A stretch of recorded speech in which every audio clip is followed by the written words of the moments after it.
My childhood sweetheart lost his sight in a car accident. Out of pity, I donated one of my corneas. However, he believed that I had caused the car accident, and that I donated the cornea to blackmail him with my kindness and seek repayment, all just to break up him and his first love. He hated me for his entire life. Before he died, he said that he would rather be blind than see me again. When I opened my eyes again, I returned to the moment when he was about to speed his car to chase after his first love. I pretended not to know anything. In this life, I don't want to see him either. 1. In the dead of night, my mother pulled me out of bed. As she put on her clothes, she said with a serious expression, "Hurry up." Aunt Sue called and said that Yachwan had a car accident. "Let's go to the hospital right away and check on him." My heart was pounding like a drum. It wasn't until I arrived at the hospital and saw Yachwan's parents anxiously pacing back and forth in front of the operating room that I realized this wasn't a fleeting review before my suicide. I had really been reborn. My mother was busy asking about Yachwan's condition, and several adults were as flustered as children. Instead, I became the only one who could communicate calmly with the doctor. The family members should be mentally prepared. The patient's face suffered a violent impact, and both corneas have fallen off. "I'm afraid he will lose his sight," the doctor said. Just like in my previous life, Aunt Sue almost fainted upon hearing this. I sighed silently, and there was really no emotional ripple in my heart. I just said, "The corneas have fallen off, but the eyeballs can still be saved, right?" After saying that he would do his best, the doctor stuffed the pen into my hand. "Who are you to the patient? Hurry up and sign the paper." The word wife almost blurted out, but I held it back forcefully. Then I handed the pen to Uncle Yi, who was relatively calm. "I'm the patient's neighbor and don't have the right to sign." In my previous life, when I learned that Yachwan was about to lose his sight, my reaction was similar to Aunt Sue's. After all, he was the person I had secretly loved for 10 years, thinking that Yachwan, such a free-spirited person, would no longer be able to see the world. I felt a pang of pity and donated one of my corneas. Yachwan was able to see the light again. After being depressed for a few days, he proposed to me in the hospital. At that time, he supported me and said, "Qing Yan, from now on, we will be each other's light." My 10-year secret love came to fruition at this moment, but I was a bit hesitant. "What about Jiyu?" I asked. Yachwan sneered and pointed at his eyes. "If it weren't for her willfulness in breaking up with me in the middle of the night, how could I be like this?" He answered firmly at that time, but less than 2 years after marriage, he changed his attitude. By chance, I saw that he asked an AI software more than once, "How can I make someone's cornea fall off? Help me design a perfect car accident. Can a person who died of carbon monoxide poisoning still donate their corneas?" When I saw these questions, I felt as if I had fallen into hell. I gave him one of my corneas out of consideration for our many years of relationship, but he still wanted to take my other one. So I closed the doors and windows and burned charcoal at home. It was the first time I drank alcohol with Yachwan after marriage. When we were both drunk, I asked him, "Do you regret marrying me?" He revealed his true feelings after drinking, and his eyes looking at me were as sharp as knives. "If I didn't marry you, how could I be worthy of the car accident you carefully designed?" He somehow found my diary and threw it hard on the table. "Zhou Qingyan, you've had a crush on me since you were a child and couldn't have me. So you deliberately designed this car accident to make me blind, didn't you? When I went blind, you took the opportunity to donate your cornea to blackmail me with your kindness and seek repayment. Just to marry me as a matter of course. You've ruined my health, my relationship with Jiyu, and you want me to feel guilty towards you for the rest of my life. You're really vicious. I'd rather be blind for the rest of my life than look at your face." Every word he said was enough to shock me. With red eyes, I tried to explain that it wasn't true, but he banged on the table and questioned, "Then why else would you be willing to become a disabled person yourself and still donate your cornea to me? Aren't you brainwashed by that nonsense about childhood sweethearts? We're just neighbors. There's no such complicated relationship between us." I was stunned. It turned out that Yachwan had always speculated about me with such malice. The carbon dioxide was getting thinner and thinner, and my mind was gradually becoming unclear. Both he and I died in that room, and the death wasn't too painful. This time, I watched coldly as the two families tried their best to find a cornea. And I didn't plan to get involved in any of Yachwan's affairs anymore. Aunt Sue kept wiping away her tears, and my mother also had a worried look on her face. "Sigh, why on earth did Yachwan go out and drive fast in the middle of the night? What on earth was so important that he risked his life for it?" such a young and promising person just, upon hearing this, a trace of hatred flashed across Aunt Sue's face.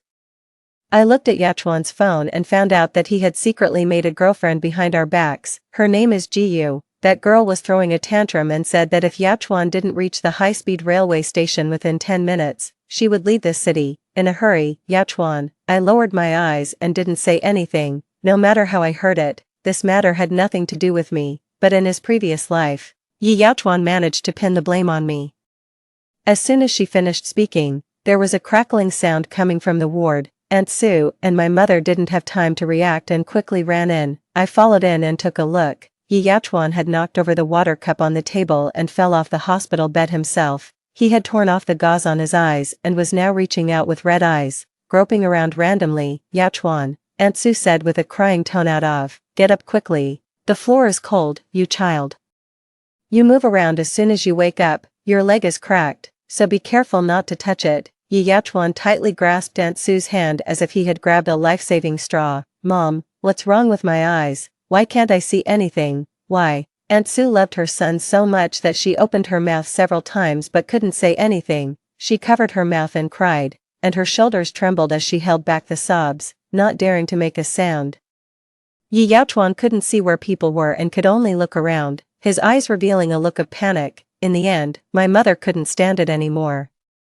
She pulled me and helped Yachuan up together. Qingyan, it's you, Qingyan, right? Tell me what's wrong with me quickly. I looked at Aunt Sue with a complicated expression. Only after getting her permission did I say, you had a car accident, which led to the corneas falling off, and you've lost your sight. Yachuan was stunned for a moment and blurted out that it was impossible. I didn't say anything more, and Aunt Sue immediately came up to comfort him. Don't be afraid. Your father and Uncle Zhou have already gone to find a cornea for you. We'll be able to regain our eyesight soon. Yachuan, who had been free-spirited and assertive since childhood, couldn't bear this blow. Finally, the doctor came for a round of inspection and reminded, you must take extra care of your eyes now. Otherwise, if the situation deteriorates further, even if there is a cornea available, it can't be transplanted. I smiled but didn't say anything. If a cornea could be easily obtained, in his previous life, Yachuan wouldn't have set his sights on my other cornea, but wasn't this exactly what he wanted? In this life, at least he could never see me again. 3. Uncle Ye's attempts to find a cornea failed repeatedly, and his hair turned white within a few days. Yachuan couldn't accept the fact that he had lost his sight, and a fear emanated from his whole body, less than 3 days after being hospitalized.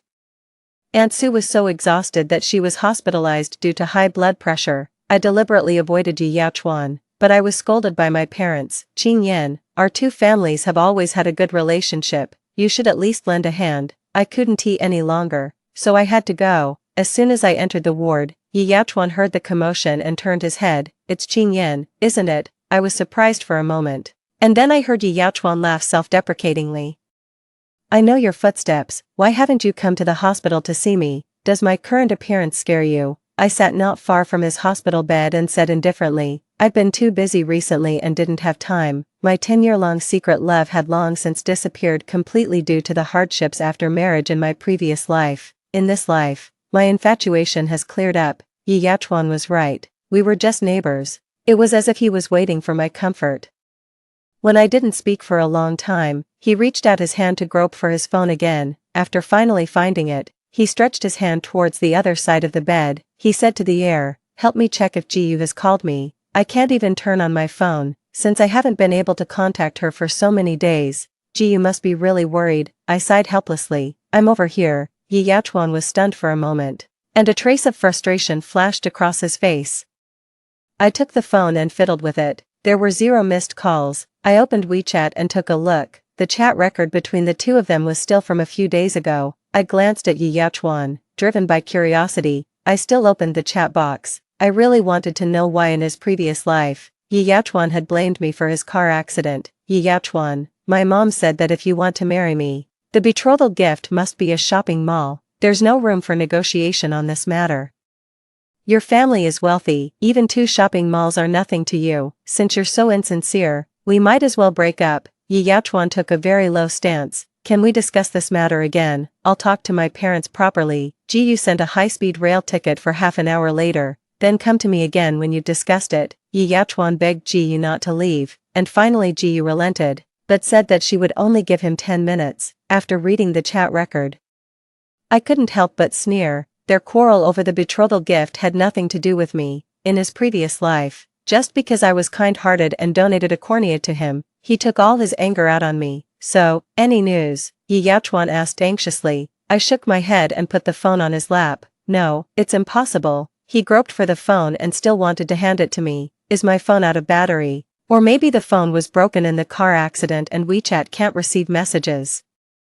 Qing Yan, can you go and buy me a new phone? Looking at Yi Yachuan's anxious appearance, a trace of satisfaction rose in my heart. I deliberately said, as if taking revenge, Ji Yu hasn't contacted you, not even once. From then on, Yi Yachuan asked me to check the unread messages on his phone every day. As the days passed, Yi Yachuan was clearly getting flustered. She hasn't contacted me for so many days. Why still doesn't Ji Yu contact me? Do you think something might have happened to her? I looked at him expressionlessly, but Yi Yachuan suddenly said, help me call Ji Yu. The moment the phone was connected, Yi Yachuan's eyes lit up, and this was the first time he had smiled in several days. Ji Yu, the person on the other end of the phone wasn't in a good mood. Why are you calling me? I said I would only wait for you for 10 minutes, and you didn't come. Doesn't this mean we've broken up by default? Don't bother me anymore in the future, Yi Yachuan kept explaining. I'm sorry, Ji Yu. Don't hang up the phone. I didn't mean to be late, and I don't want to break up either. It's just that, I had a car accident and have been in the hospital. I got up and walked out, afraid that if he was rejected, he would also shift the blame to me. But seeing Yi Yachuan's attitude towards Ji Yu, I finally understood that he really didn't love me. We grew up together since we were children. And I had never seen Yi Yachuan in such a humble state. After Aunt Sue came, I went to see the attending doctor. If the car accident was so serious, why were Yi Yachuan's other injuries only minor? While his eyes were the most severely injured, there was also a hint of helplessness on the doctor's face. When we picked him up from the scene, his entire face was covered in blood. Later, we found that there was a raised ornament installed on the logo of the steering wheel of the patient's car. When the airbag popped out, it happened to poke into his eyes. What a pity. I raised my eyebrows and went home, understanding everything in my heart. In my previous life, I had devoted all my heart to Yi Yachuan. Only after looking back on my life before I died did I realize that I had played a good hand of cards very poorly. This time, I used 2/3 of my savings to buy gold. My mother looked at me suspiciously. Are you going to open a gold store? I smiled and shook my head.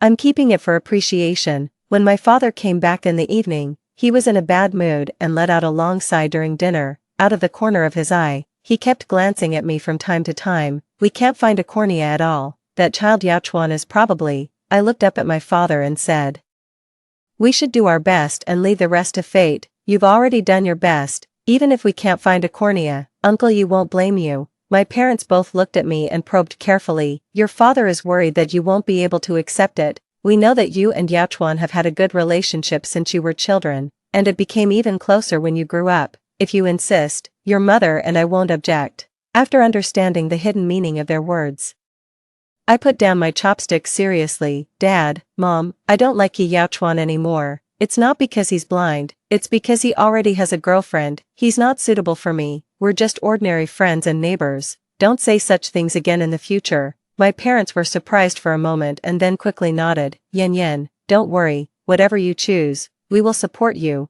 A week later, my father originally wanted to pick Yi Yachuan up from the hospital, but Aunt Sue helplessly declined my father. Thank you, but Yachuan's friend has come and said that she will take him out of the hospital. You've all gone to a lot of trouble during this time. At noon that day, we saw a girl helping Yi Yachuan get out of the car. Aunt Sue and Uncle Yi followed behind, and their faces showed no sign of joy or anger. I heard that Aunt Sue has always disagreed with this girl coming into the family. Why has she suddenly changed her mind?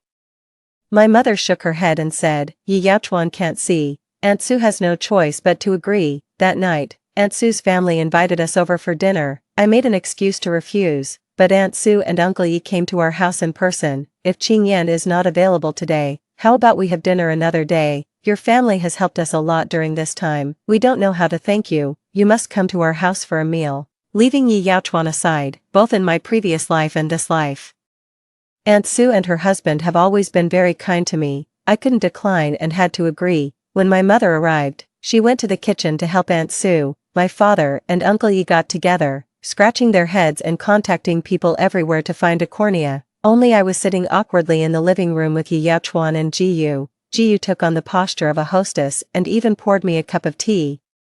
I heard that you are the little childhood sweetheart who grew up with Yachuan since childhood. I smiled politely. Not really, we're just neighbors. Out of the corner of my eye, Yi Yachuan frowned, but when Ji Yu leaned into his arms, his frown immediately relaxed. Ji Yu smiled shyly. Yachuan has become more dependent on me since he lost his sight. I had no intention of competing with her, so I just smiled in agreement. In this life, I just want to keep my distance from Yi Yachuan. As for whether he, who has lost his sight, is happy or not, it's none of my business. At the dinner table, Aunt Sue and Uncle Yi drowned their sorrows in wine. After 3 rounds of drinking, they were all a bit tipsy. I helped Aunt Sue back to the bedroom. Auntie, you have a good rest. Yi Yachuan's condition is getting better day by day. Don't worry too much. Everyone is still trying their best to find a cornea. Aunt Sue covered her face and burst into tears.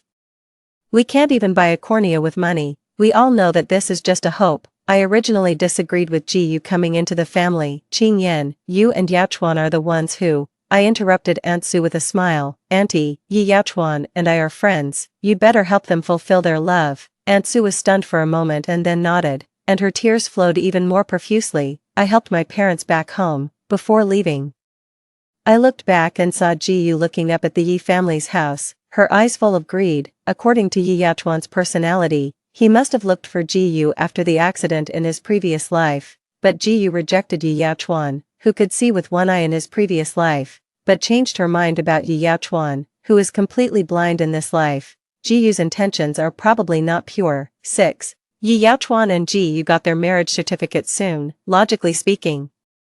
This should be a happy event, but Aunt Sue and Uncle Yi were frowning. Why does Aunt Sue have even more white hair than a few days ago? There was a hint of exasperation on my mother's face. She's still worried about Yi Yachuan. That girl is no good. Taking advantage of Yi Yachuan's blindness, she made exorbitant demands. The betrothal gift alone cost more than half of the Bai family's property, saying it was compensation from the Bai family to her.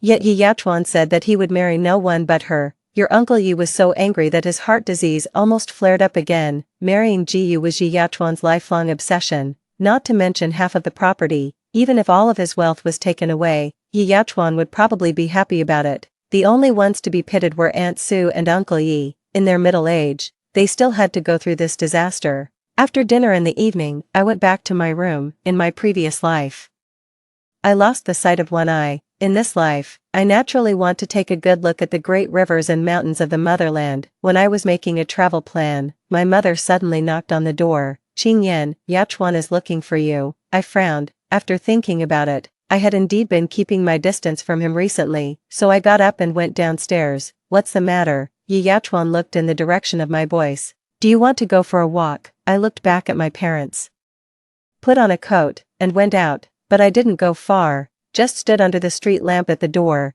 Yi Yachuan groped with his hands and didn't take a step. When he saw that I didn't come forward for a long time, he pursed his lips. Aren't you going to give me a hand? I clicked my tongue softly. A man and a woman should avoid physical contact. I need to keep my distance from a married person. Yi Yachuan tentatively walked over step by step. A small stone tripped him and he stumbled.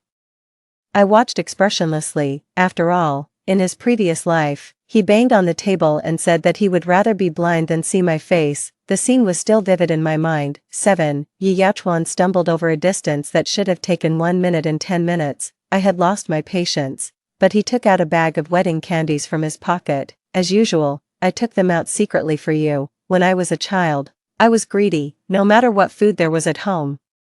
Yi Yachuan would always secretly take out a portion for me first. Is this why you came to see me? I tilted my head and looked at him, thinking carefully. My initial crush on him seemed to be because of his boundless kindness. Put it away, you're married and should pay attention to propriety. I casually found an excuse to refuse, but Yi Yachuan's eyes turned slightly red.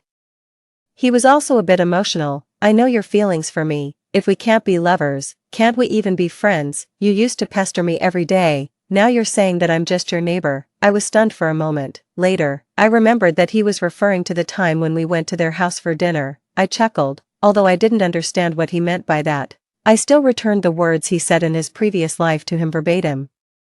Aren't you brainwashed by that nonsense about childhood sweethearts? We're just neighbors. There's no such complicated relationship between us. Yi Yachuan's expression froze for a moment, his ears turned red in embarrassment. I touched my slightly cold arm. It's too cold, go back early, can you walk back? Yi Yachuan lowered his eyes and stared at the ground, making it impossible to guess his emotions. I've walked this way 800 times. I could walk back and forth in my dreams. As soon as he finished speaking, I closed the door with peace of mind. If he fell and got hurt, it would really add to Aunt Sue's troubles. 2 days later, I got on the plane for a trip. I wore earphones and looked out of the window all the way, amid the clouds rolling and stretching. I threw all the grudges behind me. The world is wonderful. Wasting time and energy on a man is definitely not a wise move. 8. I spent half a year traveling to more than a dozen cities. Everywhere I went, I met all kinds of friends and even accidentally became a travel blogger. My parents followed my account, and the two of them competed every day to be the first in my comment section. But soon I noticed a strange private account. It would come to my comment section every day to make sarcastic remarks. A girl should stay at home and take care of her husband and children. What does it look like to show her face outside every day? No manners. Who knows where your money comes from? I asked a friend to track down this account. When I found out that it was Jiyu, I laughed. When chatting with my parents in the evening, I probed subtly. Yi Yachuan and Jiyu have already got their marriage certificate. Why haven't they held a wedding yet? When it came to them, my mother seemed to have opened a chatterbox. Yachuan always wanted to hold a wedding, but Jiyu disagreed. She said that it was embarrassing for her to have a blind husband. Aunt Sue comes to pour out her grievances to me every day, that Jiyu is not as kind as she was before marriage at all. She has embezzled more than half of the Bai family's property. 2 months after marriage, she started to act like a tyrant over Yi Yachuan. Aunt Sue has seen her ask Yachuan to pour her foot washing water more than once. This wouldn't be a big deal originally, but Yachuan can't see the way. Once the old couple heard a banging sound in the middle of the night. When they came out to check, they found that Yachuan had rolled down from the 2nd floor and was covered in foot washing water. Isn't this bullying? I listened intently and couldn't help but think of my previous life. 3 years after donating the cornea, my right eyeball started to atrophy, so every time Yi Yachuan went to a gathering with his friends, he refused to take me out. Once I tentatively suggested going with him, and Yi Yachuan refused without even thinking. Later, when he was annoyed by my pestering, he directly dragged me in front of the mirror. He blurted out, "Look at your own eyes. Isn't the atrophied eyeball scary?" At that moment, surprise, inferiority, and disbelief all flooded into my mind. Wasn't I like this to let him see the light again? But Yi Yachuan didn't even give me a chance to refute and slammed the door and went out. Later, I overheard him talking on the phone with a friend and found out that he thought we were bound together in this life because of various ties. Just like now, Jiyu is certain that without her, Yi Yachuan won't be wanted by anyone else, so she can treat him however she wants. It can be considered that the wheel of fortune has turned. 9. It was 3 months later when I went home again. I brought some local specialties from other places. My mother felt sorry for Aunt Sue and gave half of them to her after lunch, but unexpectedly, 10 minutes later, my mother came back with a look of anger, and Aunt Sue followed behind with red eyes. The originally well-packaged specialties were also damaged. What's going on? My mother was very angry. It's not like we married a daughter-in-law. It's like we married a Tyrannosaurus Rex. That Jiyu threw out all the things you bought. Not only did she make sarcastic remarks about you, but she also said that Aunt Sue was turning her elbow outwards and was muddle-headed. It's only been a short time since they got married. In the future, she'll probably ride on the elders' necks and act arrogantly. Aunt Sue took my hand. She had lost a lot of weight in a few months. If that incident hadn't happened, Bai and I would never have let this woman into the family. Auntie has heard Jiyu talking on the phone with a man in the middle of the night more than once. But I can't say anything. I can only pretend not to know. I poured Aunt Sue a glass of water. I won't get involved in their family affairs, but I still have some old scores to settle with Jiyu, so I went straight next door. When Jiyu opened the door, she let out a disdainful, "Yo, the travel blogger is back. What? Are you here to fight for our family? You like to meddle in other people's business so much. Why don't you take the position of the Bai family's daughter-in-law?" I sneered and directly pulled up her account. "You thought you couldn't be found with a private account. For the past few months, you've been making malicious slander and leading the rhythm under my videos. The number of likes has accumulated up to 30,000. Do you know what the crime of slander is? A trace of uneasiness flashed across Jiu's face, but it disappeared in an instant. If you say so, then it is. Do you have any evidence? I can even find out your IP.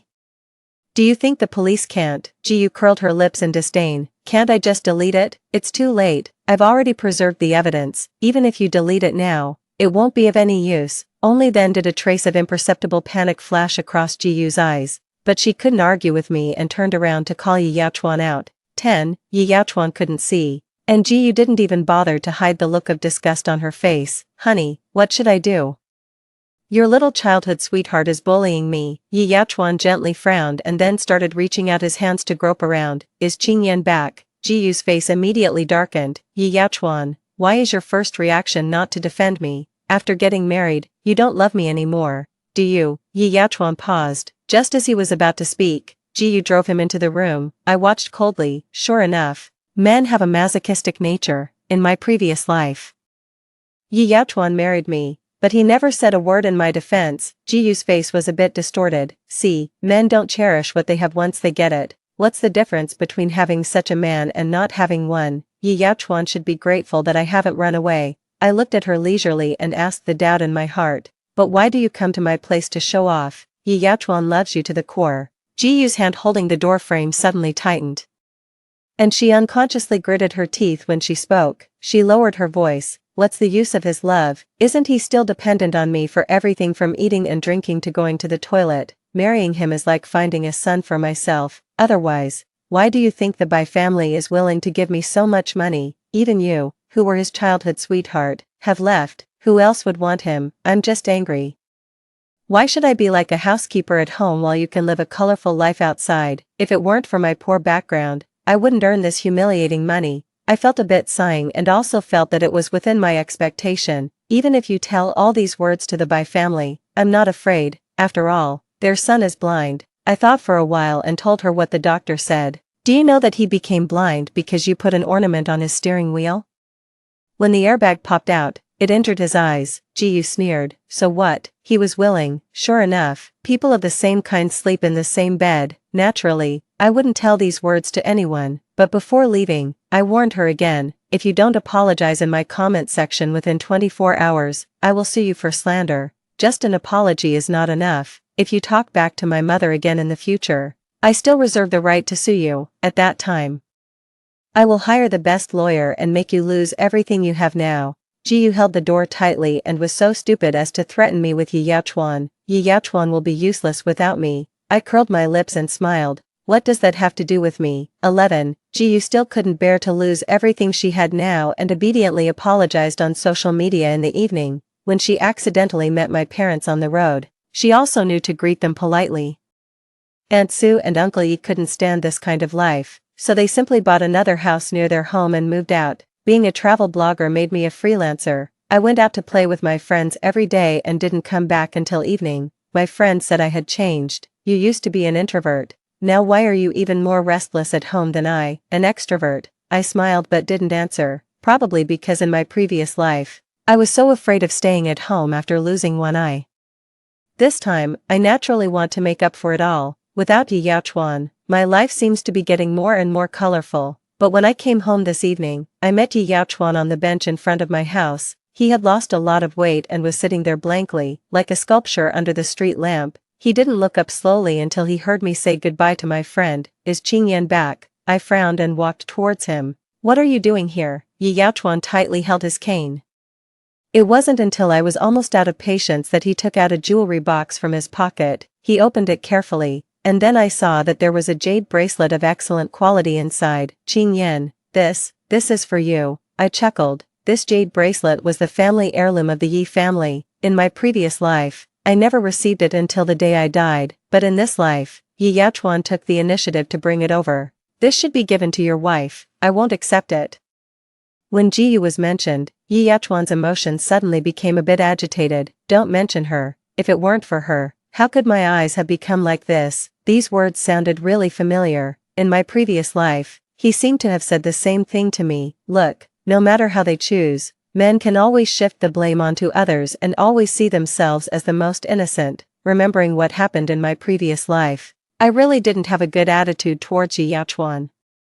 What exactly do you want to say? Yi Yachuan looked extremely dejected. After a while, he opened his mouth. Qing Yan, I regret it. Obviously, we were childhood sweethearts, so why did I fall for that Ji Yu? I've always known your feelings for me. I know I was wrong. I was about to interrupt him when I saw him raise his head full of anticipation. Qing Yan, are you willing to save me? I really can't stand this world full of darkness anymore.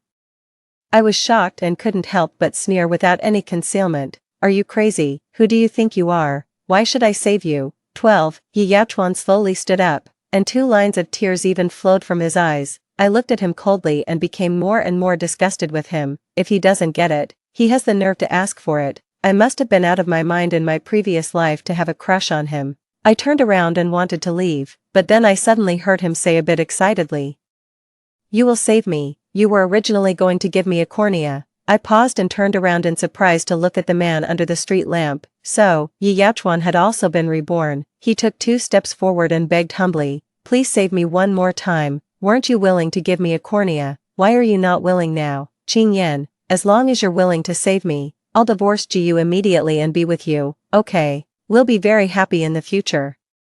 I'll love you for the rest of my life, I sneered, and then dislike my atrophied eyeball and think it's embarrassing to take me out. Yi Yachuan was stunned for a moment and didn't react for a while. He mumbled, "What?" I helped him recall word by word. "Do you remember how you asked the AI questions? How can I make someone's cornea fall off? Help me design a perfect car accident. Can a person who died of carbon monoxide poisoning still donate their corneas?" Yi Yachuan, didn't you say that you would rather be blind for the rest of your life than see me, in this life, as you wished? You should be happy. Yi Yachuan froze in place, and the whole person was like being struck by lightning and couldn't say a word. I turned around and went home, leaving him apologizing bitterly behind me without stopping. When I closed the door, I could still hear the sound of Yi Yachuan falling. I didn't look back. In this life, I don't want to see him either. I don't know if it was because those words were returned to him verbatim, but I slept extremely soundly that night. But I never expected that the next day, I was woken up by the sound of police sirens and Aunt Sue's crying. 13. Both Yi Yachuan and Ji Yu were dead when Aunt Sue went to deliver them breakfast. As soon as she opened the door, she smelled a pungent smell of blood. When she took a closer look, she found that Ji Yu was lying on the stairs covered in blood, and the carpet on the stairs was dyed red. She had her throat slit. Yi Yachuan was also lying on the bed covered in blood, but he was inexplicably peaceful. When he was discovered, the corners of his mouth were even raised. However, besides the wound on his neck, there were 7 or 8 stabbing marks of different sizes on his upper body. Aunt Sue and Uncle Yi were crying uncontrollably. They fainted several times before barely managing to go to the police station to make a statement. "Officer, my son was obviously murdered." The police took out 2 mobile phones with a solemn expression. "They were picked up on the grass behind your house. After verification, they are exactly Yi Yachuan's and Ji Yu's. We found a recording suspected to be a suicide note in Yi Yachuan's mobile phone. Listen to it."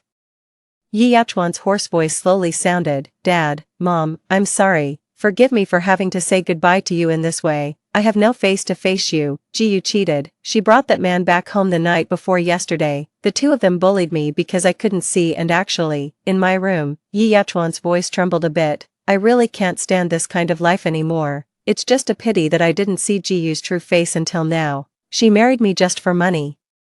I treated her so well, but this is how she repays me. If it weren't for her, maybe I wouldn't have gone blind. Even if I went blind, someone would donate a cornea to me. I didn't cherish it, but this bitch deserves to die." I thought about getting a divorce, but I'm not willing to let her take away more than half of the property. I'm afraid your life will be difficult in the future. After killing Ji Yu, I will also commit suicide. I'm sorry, Mom and Dad, I've disgraced you.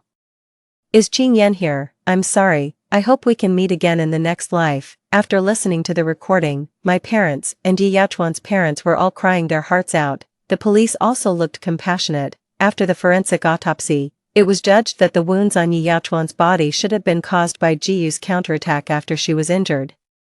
Ji Yu should have climbed to the stairs when she found that her mobile phone was missing and wanted to escape to find someone to save her life, but in the end, she bled to death. I lowered my eyes, feeling mixed emotions in my heart. Aunt Sue and Uncle Yi were the most pitiful people. As for Yi Yachuan, He said he hoped we could meet again in this life, but I hope we will never meet again in this and all future lives. 14. After dealing with Yi Yaochuan's aftermath, Aunt Sue and her husband completely collapsed. Both of them had white hair overnight. My mother couldn't bear to see this and took care of them personally every day. Even with a nurse, she still wasn't at ease. When Aunt Sue's health improved a bit, I also went to see her. When she saw me, her eyes filled with tears. "Who are you?" to the patient. "Hurry up and sign the paper." I was too lazy to listen to words about him. So after helping Auntie wipe her tears, I changed the subject.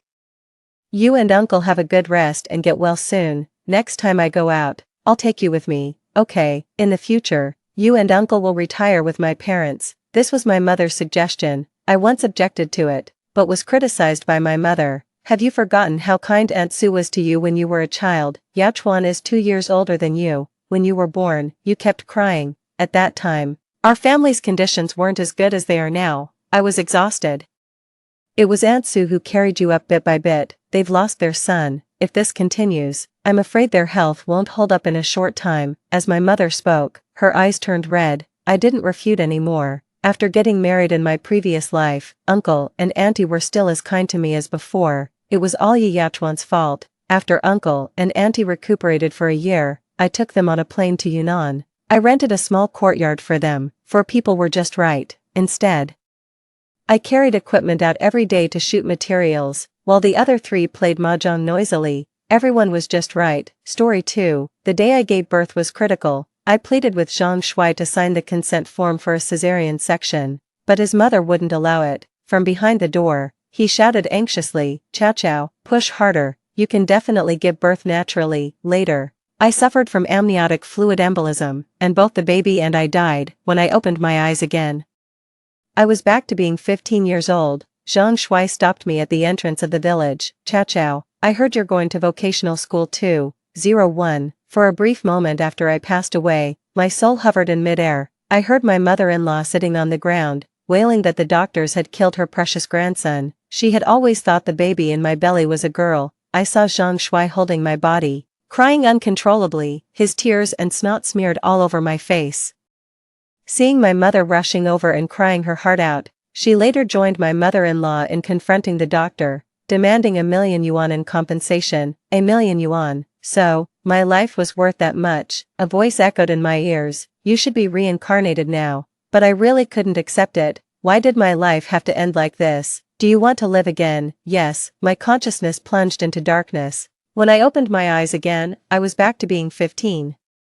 The village loudspeaker announced, "Although SARS has not affected our city yet, but," Zhang Shuai, wearing bell-bottoms, stopped me at the village entrance. "Chow Chow, I heard you're also going to vocational school." His young, naive face startled me. I turned and ran towards home. After a few steps, I turned back and slapped him. "To hell with your mama's boy." He was stunned by the slap. It took him a moment to chase after me and shout, "Song Chow Chow, why did you hit me? What does mama's boy mean?" I ran towards the direction of the setting sun. All the way home, the courtyard was lively. A city-dwelling aunt who had graduated from vocational school early and got a job at a state-owned enterprise had returned. She had married a colleague and was allocated a house, thus becoming a city resident. She was the most successful in our family and had a lot of influence. At that moment, she was giving her opinions, although Chow Chow got into the top high school. Her scores were the lowest. Girls lack explosive power. She'll fall even further behind in high school. The university entrance rate from that school has declined. If she doesn't get into university, all her studies would be in vain. It's better to go to vocational school. She could start working in 2 years and help with her brother's tuition fees, making things easier for you both. At that time, my parents believed her. Seeing her about to continue, I interrupted loudly, "Dad, Mom, I want to go to high school." My aunt kept talking, but I responded directly, "Aunt, don't worry, we won't ask you for money, not that you would lend it anyway." She left in a huff. As night fell, the courtyard darkened. Dad scolded me, "Show some respect. How do you speak to your elders?" I repeated, "Dad, Mom, I want to go to high school." I knew this was a time full of opportunities. But seizing those opportunities also required a stepping stone. A university degree was that stepping stone. Mom turned on the light in the main room. The 5-watt bulb was only slightly brighter than a kerosene lamp. Dad smoked his water pipe vigorously, and Mom sighed deeply. Chow chow, high school costs 1,800 per semester, and your dad and I don't have the money, the rice isn't selling well now, and 2 of our pigs have died, your dad and I aren't capable enough. And your brother also needs money for school. In my past life, it was the same story. Back when I was young and naive, with a tender heart and little worldly experience, I ended up compromising and enrolled in a vocational school. It was there I discovered many of my classmates only scored half of what I had on the middle school exams. Later, when my younger brother was to take the same exams, my parents scraped together money from everywhere, paying a sponsorship fee of 5,000 yuan to send him to a top school. At that moment, my world collapsed. Life seemed to follow a pattern. One wrong step led to another. I insisted, I must attend high school, and I'll find a way to manage the tuition myself. My father, after exhaling his last puff of smoke, said, if you can get the money yourself, then go ahead. School was starting in just over a month. Even if I worked day and night in the county, there was no way I could earn the 1,800 yuan needed. I spent nights tossing and turning in bed, trying to think of a solution. Finally, I thought of someone. At the break of dawn the next day, I left for the first bus to the county. Everyone woke early during the hot summer days. I ran into Aunt Zhang, who had been my mother-in-law in a past life. She greeted me with a big smile, offering, Chaoyang. Heading out so early, haven't had breakfast. Right, I boiled some eggs, take 2. I felt a chill go through me, mixed with anger and fear. Before my marriage to Zhang Shuai, she treated me wonderfully. Only after did I realize her duplicity, especially as years passed and I hadn't had a child. Her demeanor grew harsher. When I finally got pregnant and an ultrasound revealed a daughter, she sold the chickens that had been raised for my postpartum care. I stepped back and said, I've already eaten. You're going to vocational school too? You could go to the same school as my Zhang Shuai. No, I'm aiming for high school. I turned away and walked off, hearing her shout behind me, where are your parents going to find the money for that? What's the use of a girl getting so much education? Better to start working and earning money sooner. At the bus station, under the scorching sun, I went door to door looking for work and came across the food restaurant, the year I got married. There was news in the village about Uncle Da from our clan who had funded a few students, one of whom got into Tsinghua University. That student later sought out Uncle Da to give him 300,000 yuan as gratitude. The television even interviewed him. The village wives gossiped. With that money, why not help someone local instead of outsiders? No wonder he never had a son. It was just past 10, and the small restaurant had few customers. Licking my cracked lips, I grabbed a cloth from Uncle Da's hand to help wipe tables and explained my situation. I'll write you an IOU, and I'll pay back with interest once I get into university. My grades are low now, but I will study hard. Uncle Da, I know you've been helping poor children. Please help me. Before I could finish, his wife burst out shouting, what funding, Song Di Fu, who have you been giving money to behind my back? No wonder the accounts are always off. She brandished a kitchen knife at Uncle Da. He grabbed the cloth back from my hand, saying, I don't have money, it's all lies, don't listen to her. He scolded me, if you're not eating, then go back home, don't disturb my business here. I was wrong, I was too impulsive, too desperate, but Uncle Da didn't give me another chance. Chasing me out with a broom, I asked around at many shops, even those hiring only offered 600 a month, and required at least a half-year commitment, under the blazing sun. I felt like I was being baked alive. The cement ground sizzled under my transparent plastic sandals. Can restarting life really not alter my fate? Am I doomed to only attend a free vocational school, work on an assembly line, and marry just anyone, settling for an unremarkable life? After a whole day without food or water, I felt as if I had shed a layer of skin. On my way back, I ran into Aunt Zhang at the entrance of the village. She clucked her tongue and said, stop making trouble for yourself. You're not meant for better things. Why don't you join my son Xiaoshui at the vocational school? It would be good for you. Xiaoshui came out of the house with a bowl of herbal tea. Have some tea, don't get heat stroke. In our past lives, we both worked on the assembly line. We earned 800 a month, sending 600 to our parents and keeping only 200 for ourselves. The factory provided room and board. He would give me his 200. Sometimes not even spending 10 yuan in a month. Back then, I thought he was the kindest person in the world to me. He was indeed kind, but unfortunately, he was a mama's boy. I pushed the herbal tea back to him. No thanks. When I got home, my parents and younger brother had just returned from the fields. Song Mu sarcastically remarked, you sure know how to hide, didn't see you all day, my back is about to break. Ever since I was young. My parents told me I had to look after my brother as the elder sister. I was brainwashed with this mentality, until they used the money I had sent home over the years to make a down payment on a house in the town for my brother, while all I got were 6 of the cheapest silk quilts for my dowry. That's when I realized, from the moment Songmu was born, I was destined to be the one sacrificed. Dad knew by my expression that things didn't go well. He sighed. Now you understand that 1800 is a lot of money. Mom patted my head. Chaoyang, we did what we could, don't blame us. Songmu, frustrated, blurted out, I'm starving, can we eat first? At dinner, my parents said, why don't you just join Xiaoshuaiyan vocational school, you can look out for each other. I want to go to high school, I'll find a way to get the money. Dad slammed his chopsticks down. Do you need a beating to listen? We're already being generous suggesting vocational school. Other girls in the village start working right after junior high to support their families. What more do you want? Mom tried to persuade me softly, but parents, none of them made it to first high school, and this is my second chance at life. If I give in now, I deserve to be stuck in the mud forever, never to rise. As we were at a standoff, the black dog in the yard kept barking. Under the dim moonlight, Debo stood in the shadow of the big camphor tree, pushing a bicycle, and softly called me.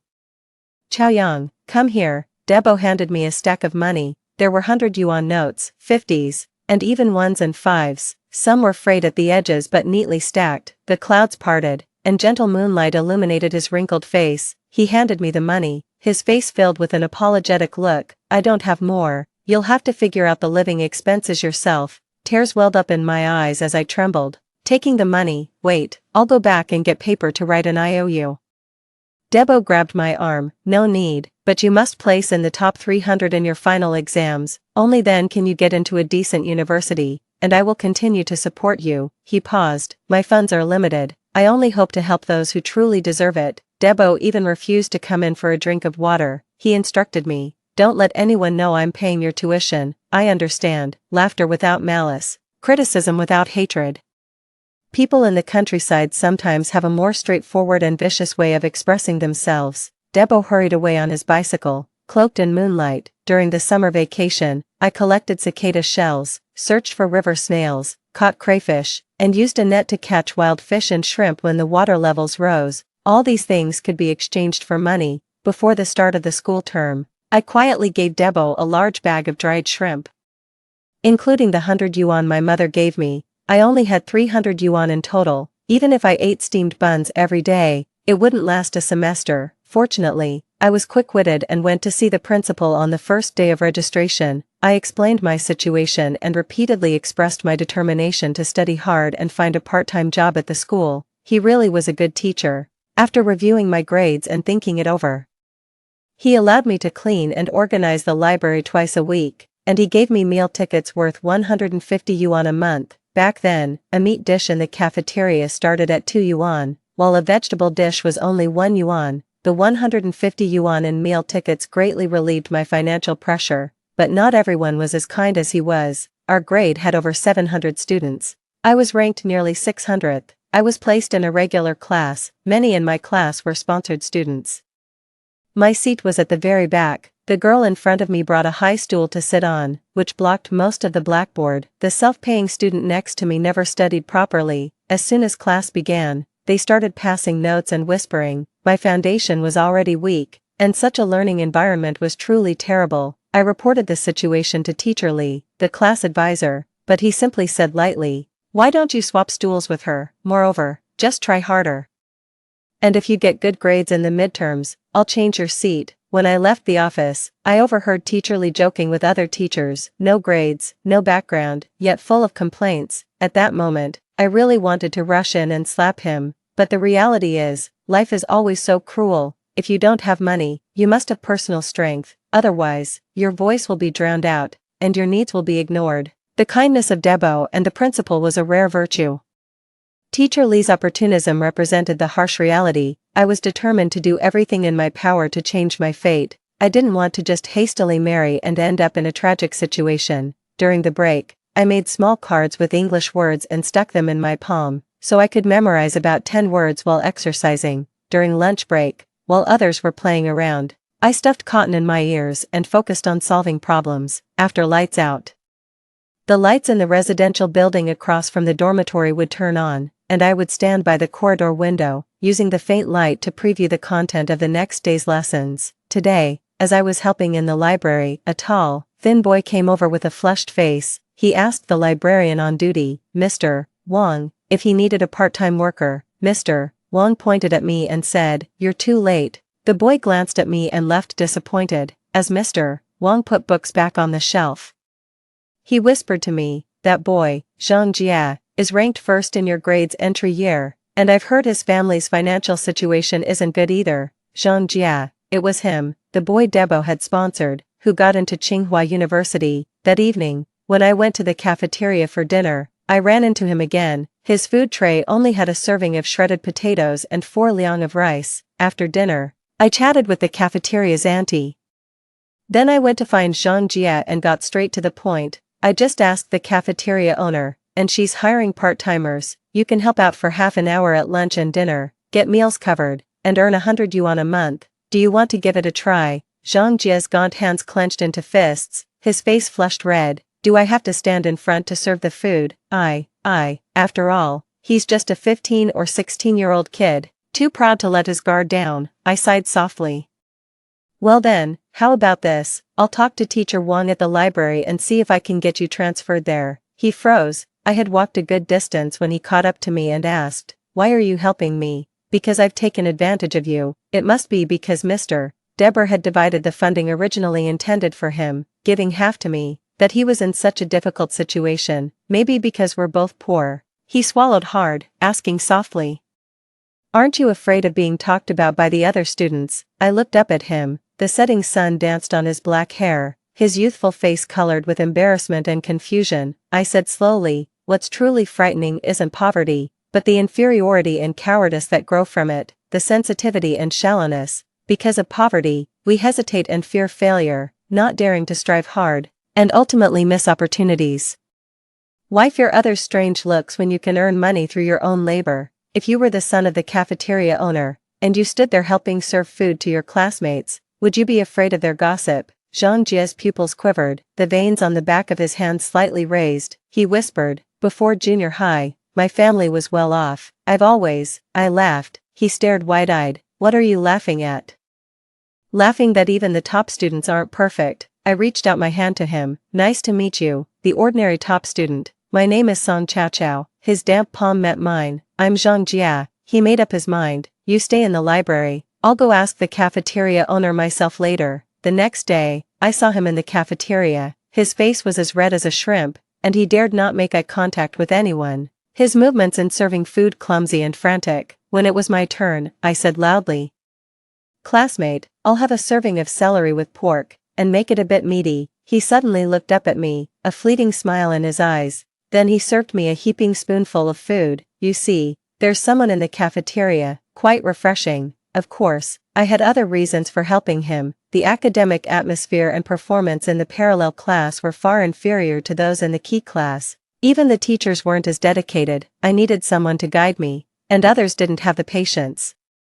But Zhang Jia did. Whenever I asked him about a problem, he'd help me solve it, over and over, until I understood. My midterm grades were disappointing, ranking over 400 in the grade. Zhang Jia comforted me. "You have a weak foundation. What's most important now is to solidify it. You mustn't get discouraged and give up." "Of course, I won't. I've endured hardships far tougher than this. A setback like this won't bother me." Gradually, rumors started in the grade. They said I liked Zhang Jia, that I was annoyingly clingy under the guise of studying. Whenever I walked with Zhang Jia, there would always be someone whistling. One day at noon, I was called to the office, and the homeroom teacher of Class 1, Teacher Liu, was also there. Teacher Li's expression was grim as he began his reprimand. "You're already performing poorly, and now you're bothering a top student from Class 1. You're a student, and your priority should be your studies, not all this nonsense, and look in the mirror.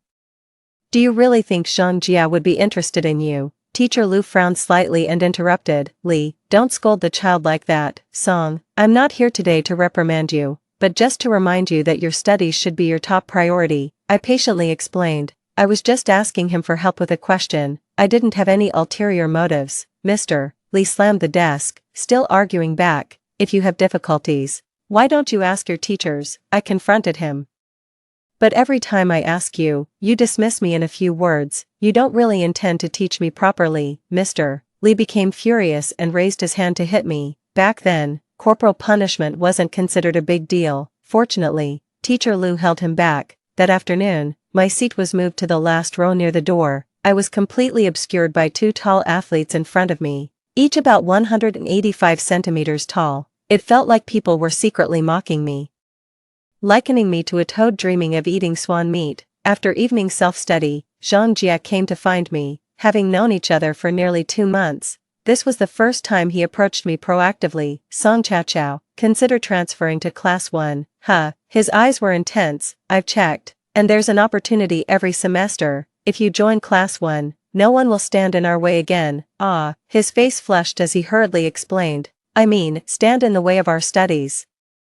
To motivate students, the school would shift the top 6 students from the parallel classes to replace the bottom 6 of the key classes at the end of each semester. I hesitated. Can I really do it? Not this semester, then next semester. Under the dim corridor lights, Jean Jia's eyes shone like stars. Just persevere, and you definitely can. Song Chao Chao, I'll wait for you in Class 1. This end-of-term exam was crucial for me.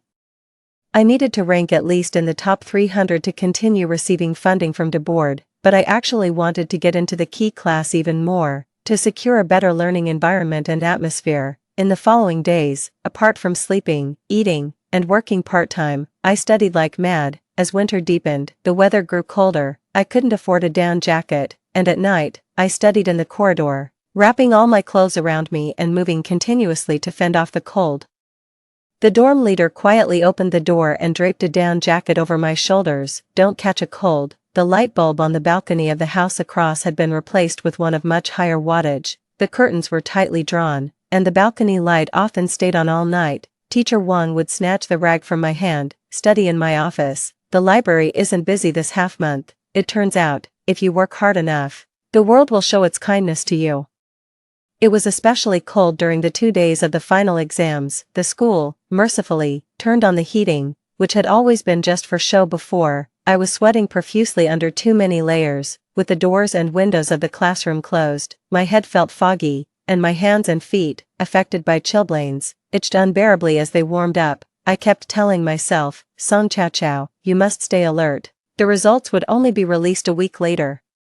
After saying goodbye to Jean Jia and my roommates, I took a bus back to the village. In the old, overcrowded Jinbei van, packed with 14 people, it rattled along the muddy road. A middle-aged man smoked inside while a baby cried in a woman's arms, who fed the child by lifting her shirt. In 2003, while large cities bustled with traffic, this small, remote county remained mired in mud, stagnant like a still pond. Feeling carsick, I practically fled the vehicle as soon as we reached the village entrance, and was immediately greeted by Aunt Zhang. Why do you look so pale? Someone asked. It seems like she didn't do well on her exams. I've heard that barely anyone from the regular classes at that school gets into a good university, added another village woman. Some of the other women in the village also said similar things, criticizing my parents for not nurturing their capable son and instead sending their daughter to high school. Isn't that just preparing a dowry for someone else's family? They commented. When I reached the pond near our house, my mom was washing clothes.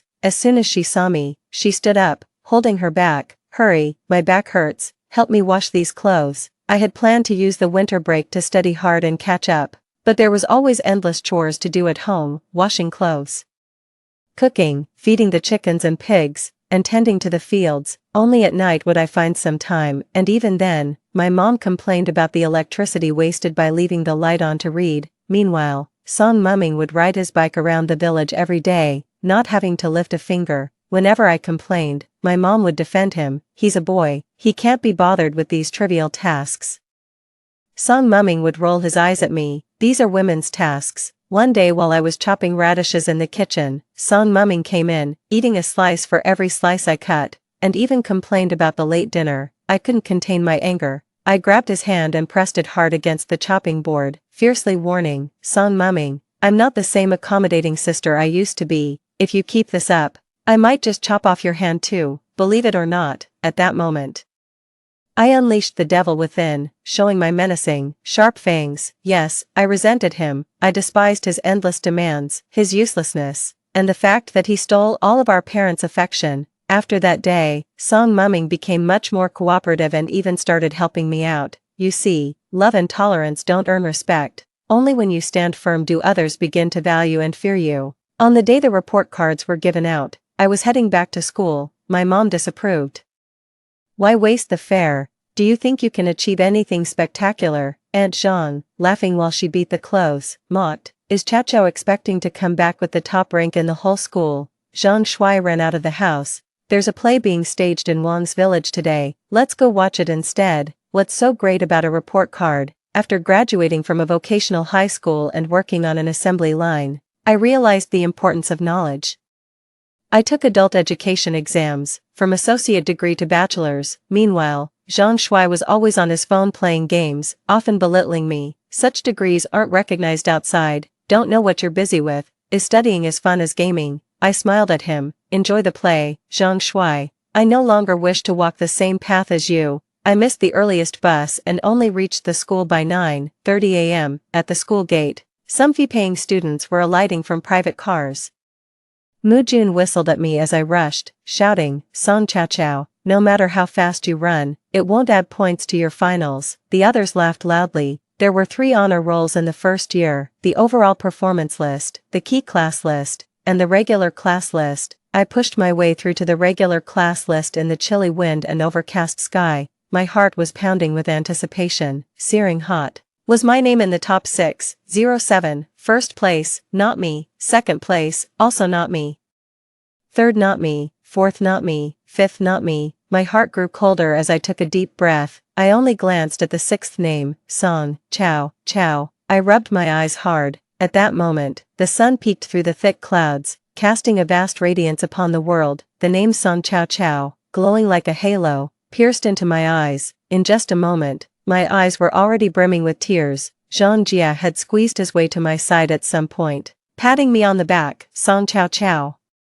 You are truly incredible. I turned to look at him, tears rolling down fiercely. He panicked. Why are you crying? Frantically patting himself down, he couldn't find a single tissue. Eventually, he awkwardly offered his sleeve. Don't cry, use this to wipe your tears. I wiped my tears harshly with his sleeve. I'm just so happy. I had actually done it. Indeed, I deserved this splendid warmth of the winter sun. Indeed, I too could have a different life. Zhang Jia pulled his arm back and smiled slightly. Song Chao, I'll be waiting for you in the advanced class. I'd have to go to the classroom to get the detailed report card. Mr. Li was waiting at the classroom door. As I passed by him, I smiled brightly. Mr. Li, it's a pity. Next semester I won't be your student anymore. Mr. Li's mouth twitched, his smile forced. Mu Jun's uncle got promoted, so next semester, you'll still be my student. At that moment, my blood ran cold as if someone had poured ice into my veins. Mr. Li patted my shoulder. If only you had scored just one more point, someone else would have been bumped down instead of you. No, it's not about me scoring one more point or one less. The rule itself is fundamentally flawed, but I'm too weak now. I can't change the rules, I can only change myself. There must be some way to remedy this. There must be. I paced back and forth anxiously in the hallway. During that time, Mu Jun passed by me and bumped into me, smirking arrogantly. Sorry, this isn't really your place to stand. Mu Jun walked away, and following his direction, I saw the class teacher of Class 1 and the head of the Grade 1 group, Mr. Liu. He was my opportunity. I ran as fast as I could, squeezing into his office before the door closed, grabbing his arm. Mr. Liu, please let me into the advanced class. I will study hard. I won't hold anyone back. My grades are sufficient. I am ranked 6th in my parallel class. I know this is difficult, but I'm begging you, please give me a chance. In my younger years, I was too ashamed to beg. Now looking back, what are a few pleas compared to a lifetime's prospects? Mr. Liu frowned, his expression troubled. Suddenly, the office door was knocked on, and Zhang Jia stood at the doorway, his posture erect. Mr. Liu, based on her grades, Song Chao should already. Mr. Liu's frown deepened. I quickly interrupted him. Zhang Jia, shut up. Then I turned to Mr. Liu. Sir, I have no inappropriate thoughts towards Zhang Jia. I just want to get into the advanced class. Any class will do. If you have concerns, I took a deep breath, I can keep my distance from Zhang Jie in the future. Zhang Jie's expression darkened. Mr. Lu looked at me deeply. I don't oppose students interacting normally for learning purposes. Go home and wait for news. This matter. I will do my best to fight for you. I went downstairs with Zhang Jie. His lips were tightly pursed, and he remained silent. Once we reached downstairs, he strode forward quickly. I called out to him, I'm sorry, Zhang Jie. People like us, stuck in the mud, must have the determination to abandon everything and desperately climb upwards. Only then can we succeed. I raised my hand and stretched my fingers towards the sunlight in a grasping motion. I need a substantial stepping stone to knock on doors. Do you understand? He stopped and turned to look at me. Against the light, his expression was indistinct. I understand now. He took a few steps forward, and I could see the gentleness in his eyes. I understand you, but I'd rather we be comrades, advancing and retreating together, walking out of difficulties side by side. He had grown so quickly. He was a completely different person from the one who, a few months ago, was afraid to show his face and dealt with vegetables. It made me feel ashamed. When I returned to the village, Aunt Zhang was in the yard, preparing the chicken for tomorrow's meal. The chicken was upside down, its bright red blood dripping into a cracked porcelain bowl. She asked me with ill intent, Chow Chow, how did the exams go? Not bad, ranked a bit over 100 in my grade. Her face froze, and she forcefully swallowed the mockery that had almost escaped her lips. The next day was the celebration of the Little New Year. My aunt from the city had come back. The whole family gathered for a meal. She had strongly opposed me attending high school and now, in front of everyone, she dissed me. I heard you were placed in the regular class. What future can that have? It's just a waste of time. At the table, many relatives echoed her sentiment. A girl doesn't need to study so much. You're just thoughtless. Look how tired your parents are. Marrying a good man is what's most important, I calmly said. This term, I ranked 6th in the regular class, 135th in the grade. There was a moment of silence at the table. My aunt's face looked uncomfortable. After a while, she regretfully clicked her tongue. It's a pity you're a girl. If only Shamu had such grades. But Shamu is also not bad. I heard he ranked in the top 50 this term. He has potential. He needs to keep it up. The relatives began praising my brother. Do they really not realize the difference between being in the top 100 at a central school and being in the top 50 at a rural middle school? Of course, they do, but in their eyes, girls are insignificant. The hope of the family must rest on the boys. My aunt glanced at me and said, one final exam doesn't prove anything. You still need to get into the key class to have any hope. Just then, my dad's pager rang. He's not used to holding it to his ear and always uses speakerphone. On the other end, Teacher Lu's gentle voice came through. Is this the parent of Song Chow Chow? I'm calling to tell you that your daughter can join Class 1 next term. Song Chow Chow is intelligent, sensible, and ambitious. You're very fortunate to have such a daughter. I don't know how much effort he made. How much he struggled to achieve this result. I grabbed the phone, choked up, and said thank you. Teacher Lu chuckled. You deserve it. Have a good new year. After hanging up, the table fell silent. My aunt seemed to be grinding her teeth, her smile stiff as she said, You're really lucky. I am lucky, but my good fortune was all fought for by myself. Although most of the relatives did not think highly of me, there were still those who clapped for me. It was Uncle Da. He also returned to the countryside on the 28th of the lunar month. After all, this place was his route. He always comes back for the new year. On the first day of the lunar new year, I visited his house to offer my greetings. Taking advantage of the moment when his wife went to pour tea, he patted my shoulder with relief. I heard you got into the top class. That's really good. He discreetly slipped a stack of money into my hand. Keep this quickly. It's for next semester's tuition. The extra is your New Year's money. By the end of your first year in high school, you should aim to be in the top 100 of your grade. His wife doesn't really like me, or rather, she doesn't seem to like anyone from this village equally. Due to health reasons, she couldn't have more children after their daughter, and many people behind her back criticized her for being a hen that doesn't lay eggs. Some even encouraged her husband to divorce her and remarry someone who could continue the family line. Despite the fact that her husband's small restaurant was doing well, the villagers still talked. What's the use of making so much money when you don't have a son? Are you going to spend it all on your grandchildren? She brought me a cup of ginger salt bean tea. It was very salty. Knowing the situation well, I took a couple of sips and quickly got up to leave. When I counted at home, he had given me 2,100. He even included 300 as New Year's money. In his small shop, a dish of chili fried meat over rice sells for just 5 yuan, 2,100. I wondered how many dishes he had to sell to earn that. During the New Year period, I wasn't idle either. I dug up many winter bamboo shoots on the mountain. Before he returned to the city, I took a sack of them to him. After delivering them, I ran off, but his wife chased after me and handed me 50 yuan. I'm not taking these for free. Use this to buy some new clothes. A significant event occurred this New Year. A female university graduate from the village next door had taken out a loan to buy a house in the provincial capital a few years after graduating, and had moved her parents there as well. She even managed to get her younger brother into a school in the city. This caused quite a stir in the countryside. It turned out that doing well in school could have such great benefits. School started on the 12th day of the first lunar month. The night before, my father gave me 100 yuan. From now on, we'll give you 100 yuan each month for living expenses. You'll have to figure out the rest on your own. I was a bit moved at the moment, but then he added, study hard, get into a good university, and later on, help support the family and your brother. My heart instantly cooled again. The next day, I went to class 10 to collect my books and belongings.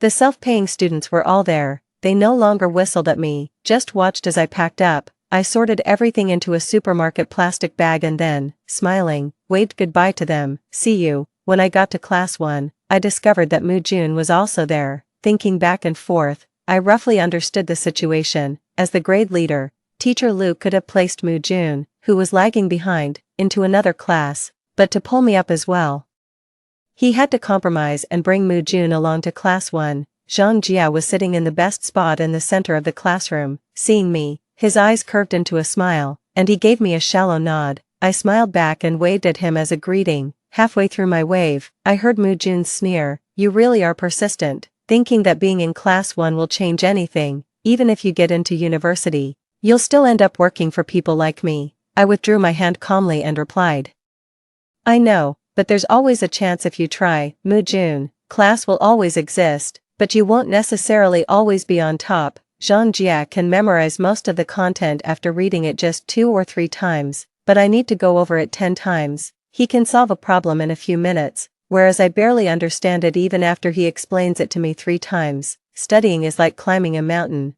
It's not hard to climb from the foot of the mountain to halfway up. But climbing from halfway to the top, each step widens the gap between climbers. I gave it my all, relentlessly, and by the end of the first term in senior high, I ranked 95th in my grade, barely squeezing into the top 100. That was already quite an achievement, based on previous year's admission rates. If I could maintain my performance, getting into a top university wouldn't be a problem. Zhang Jia and I became desk mates. Initially, all the teachers paid extra attention to us. Ultimately, they were afraid I might negatively influence him. Later, when they realized we were just a study group encouraging each other, they left us to our own devices. Zhang Jia probably received around 20 love letters a week. Once, looking at those envelopes, I felt a bit jealous. This is the treatment for the top student of the grade. Only those who shine like you have a youthful life. For someone ordinary like me, even if I started over, there would be no love. He threw all those letters into the trash can, looked at me intently, and said word by word, "This is not the youth I want." "What do you want then?" "Unwavering goals, relentless effort, never giving up." He smiled at me. "That's what I want. That's how it should be." By the end of the first term of my second year in senior high, I ranked 65th in my grade. By the end of the second term, I was 49th, for the first time. I made it into the top 50. After the report cards were released, Mr. Lu called me to his office. "Song Chao Chao, you must keep this up. This 1 year, no matter how tough or tiring, with your current grades, getting into a top 985 university is definitely within reach." Zhang Jia was still the top student in our grade. He looked at my report card and was genuinely happy for me. "Song Chao Chao, you are really amazing." I went to the diner to share the good news with him.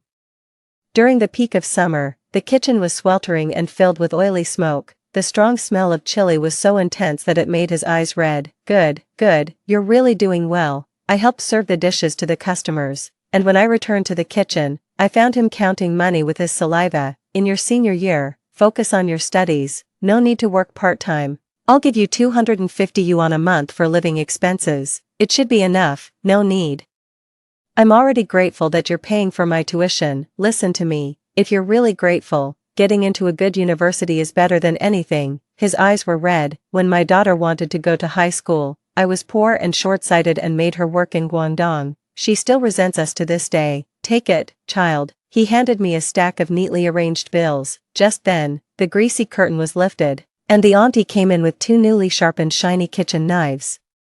In that moment, all the hairs on my body stood on end. Debo was even more nervous, his hands trembling. The auntie looked coldly at me, then at Debo, and snorted heavily. "What are you staring at? Didn't you hear the customers outside rushing for their orders?" She snatched the money from Debo's hands and stuffed it into my pocket. Holding the 2 kitchen knives, she said to me, "If you don't get into a good university, I'll chop you up and stir-fry you with chili." I was too shocked to speak. The auntie impatiently said, "Get out, get out. The kitchen is too small for so many people." I took the money and went home. The atmosphere at home was gloomy. Song-Moo's middle school exam results had just come out. He missed the admission cutoff for the top school by 30 points. Dad, puffing on a cigarette, said, "We still have to send him to the top school. He can't just farm for the rest of his life." Mom agreed. "His vision is already 400 degrees, how can he farm?" But for Song-Moo to get into that school, the sponsorship fee would be 5,000. Mom and Dad sighed deeply, glancing over at me frequently. I was busy working on practice test papers from Huanggang, pretending not to hear them. In the middle of the night, around 2 o'clock, I woke up feeling hot. The 2 fans in the house, one was used by my parents, the other given to Song-Moo. I didn't have one. Only a faint moonlight shone from the sky, the room dimly lit. My parents were rummaging through my backpack with a flashlight. "She must have gotten the tuition for next semester from Brother Da, just don't know where she put it." It turned out they always knew that Uncle Da was funding me. At that moment, I felt like I had fallen into hell. Holding back my rage, I asked, "What are you looking for?" They both froze. Dad turned on the room light, his expression stern. "Your brother needs 5,000 for high school. I know you have some money. Give it to him for now." "What about me?" "We'll figure something else out. If we can't, you'll just have to stop studying and go work in Guangdong. That way, you can support your brother's education." The cruelest words in the world, perhaps. Why should I? I couldn't hold back anymore, tears streaming down. "Aren't I your child too? I perform well. I strive to advance. I ranked in the top 50 of my grade. Why should I have to step aside for him? Can't you be a little fair?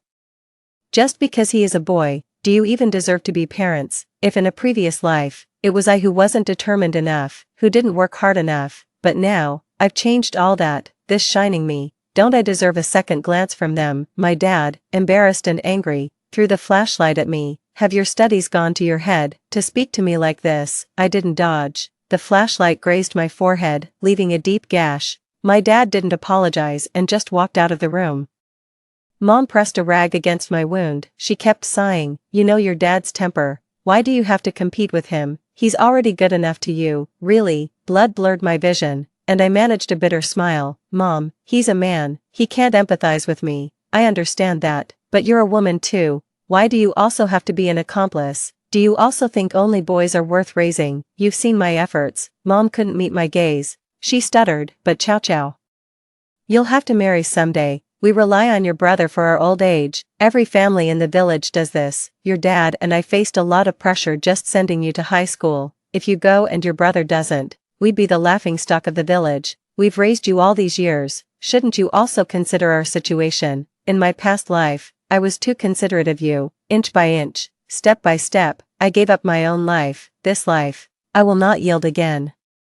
Seeing my distressed expression, Mom rubbed her hands on her legs. "So, what if you let your brother use the money for now? Are you going to ask Dagu to borrow more money? He runs such a big store, he should be able to spare some," she said. At that moment, I felt my anger shoot through the roof. "Mom, how can you even say such a thing?" I replied. "Even if Debo has 100 million, it's his hard-earned money. Kind people should be appreciated, not exploited." "Mom, please try to be decent parents." The next morning, I packed my bags and left the house with my backpack on. My dad stood at the door with a carrying pole. "Where are you going?" "Back to school," I answered. He raised the pole. "Your brother needs to study. How can you be so careless and selfish? Only thinking about yourself. I could kill you with this pole." I walked towards him, staring him down. "Then go ahead and kill me. since you won't let me continue my education, it's as good as killing me anyway. If you really want to stop me today, then we are through. When you both die, I won't even come to cry at your graves." My dad, furious, his face turning red and veins bulging, raised the pole high. I didn't care and kept walking. The situation was out of control when suddenly Song-moo came out of the house. He grabbed my dad's arm. "Let her go, she's meant to study." "I'm not." I gave him a surprised look. He glared at me fiercely. "What are you staring at? Just go." In my past life, during Song-moo's middle school exams, I had just started working on an assembly line. Back then, my parents called me, begging me to think of something. Song-moo, commanding over the phone, said, "You're working now. You should at least prepare 2,000 yuan for me, later." I advanced some of my salary and borrowed money to send 2,000 yuan back home. I hadn't been able to attend high school myself, hoping he would turn out well, but he only managed to get into a diploma course. Now I realize, in my previous life, brainwashed by my parents, I indulged Song-moo too much. Everything at home revolved around him, so he took it all for granted and never appreciated it. But after being reborn, carrying resentment, I never showed him a pleasant face. I talked to him harshly and never pampered him. Perhaps because of this, I managed to preserve some of his kindness. On the road, I met several elders. They all told me to understand the difficulties of my parents and to be sensible and share the burden. They criticized me for being bad-tempered and rude, and Zhang even said that the most important thing for a girl is to get married and have children, and questioned the need for so much education. Now is the time to hurry up and have a son.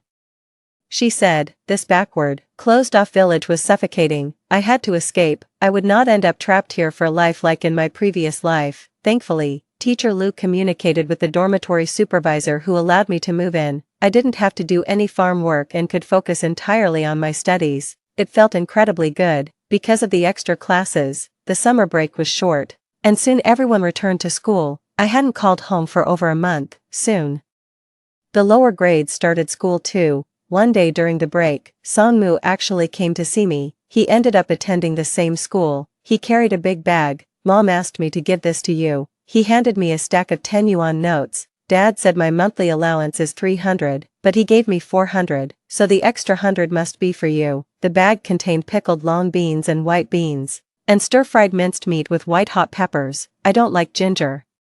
There isn't a single shred of ginger in these jarred vegetables. My heart is a mix of many emotions. Look, this is what parents are like. They tend to slap you hard, trying to mold you into the child they envision. Yet, they'll give you a tiny sweet date, letting you know they do love you a bit. I've lived twice, yet I still can't sever these ties. That day, after dinner, I passed by the notice board. The honor roll for the senior class hadn't been taken down yet. Song-moo, in his military training uniform, stood there with a few classmates. Someone pointed at the list. Song Chao, morning and evening. Song-moo, that name suits you well, and her grades are so good. Under the setting sun, Song-moo lifted his chin proudly. "That's my sister." After the evening self-study, I went to find Song-moo. I gave him all the notes I had made in my freshman year. After the middle school exams, I had a dream where I went to a vocational school, worked on an assembly line, married someone randomly, and eventually died in the hospital during childbirth due to complications. The dim light in the corridor cast a pale shadow on my face. It turns out,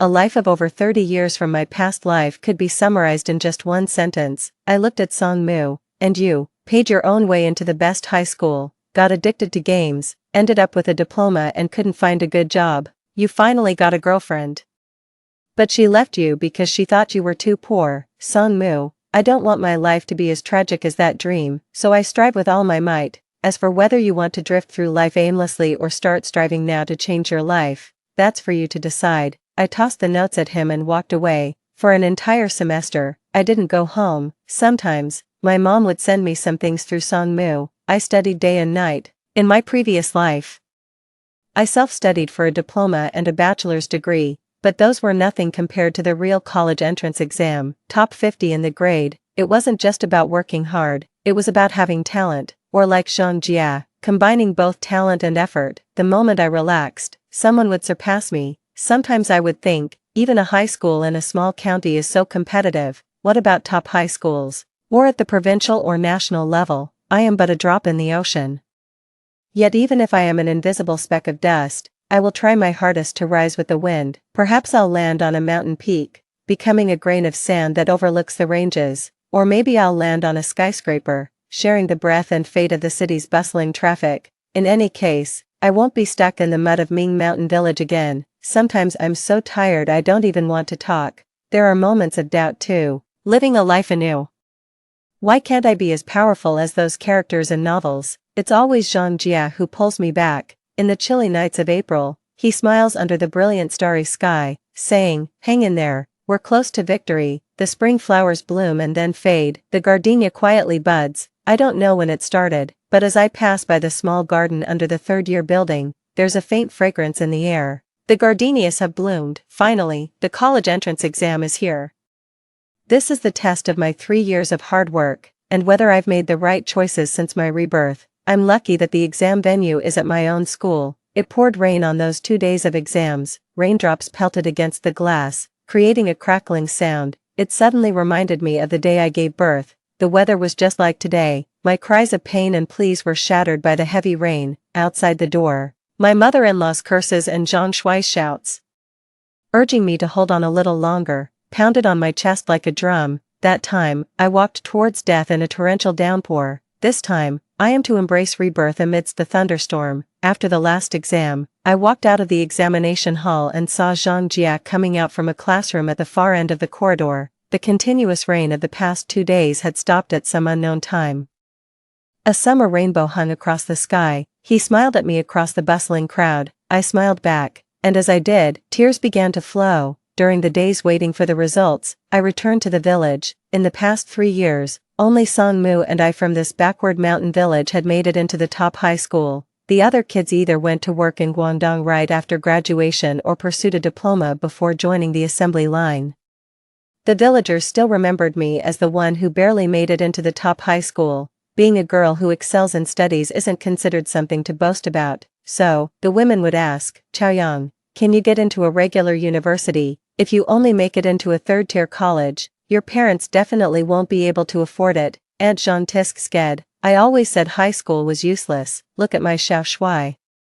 He started working last year and has already sent home 5,000 yuan. For a moment, the women were full of envy, praising Aunt Zhang for her parenting skills. Their vision was limited. They thought the 5,000 yuan in hand was more reliable than an uncertain future of 50 or 500,000. Aunt Zhang looked at me with a smile. "Chaoyang, you're not getting any younger. Why don't you just go work with Xiao Shuai this time and later on become my daughter-in-law?"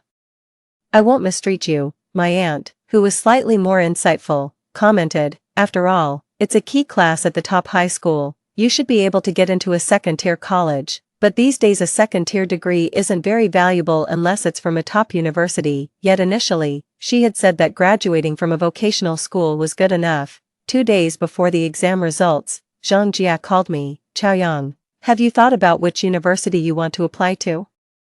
"Let's see the scores first." He paused, then said, "Tsinghua and Peking University both called me. I wanted to ask which city you will be in." Having lived twice, I quickly understood his implication. Where I go isn't important, Zhang Jia. The important thing is where you want to go. With your intellect, only Tsinghua or Peking University is fitting. You need to be responsible for your life and the talent God has bestowed upon you. There was a long silence on the other end of the phone. Finally, he said softly, "Then I'll go to Tsinghua." On the official day the results came out. It was a sunny day. Uncle Wang in the village was having a beam-raising ceremony for his new house that day, and all the village labor was called to help, including my father. Around noon, I went to him to borrow a phone to make the call. Uncle Wang's family was large. It was lunchtime, and everyone was sitting under the shade of the trees eating and chatting. Aunt Zhang was there too, she cheerfully said.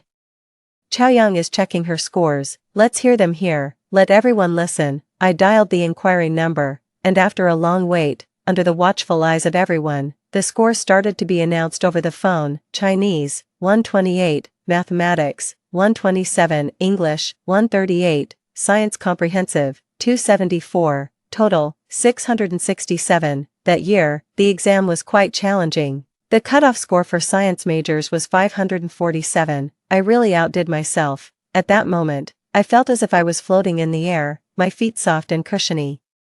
As if I was walking on cotton. It all seemed so unreal. is this score really mine? Does it belong to someone who was just a vocational high school student? My dad dropped his chopsticks and stood up abruptly. Play it again. I didn't hear it clearly. Over the speakerphone, the mechanical female voice repeated my score. The lively dinner table fell silent, so quiet you could hear the rustling of the leaves in the breeze. Dad looked at his phone, then at me, back and forth, his voice trembling.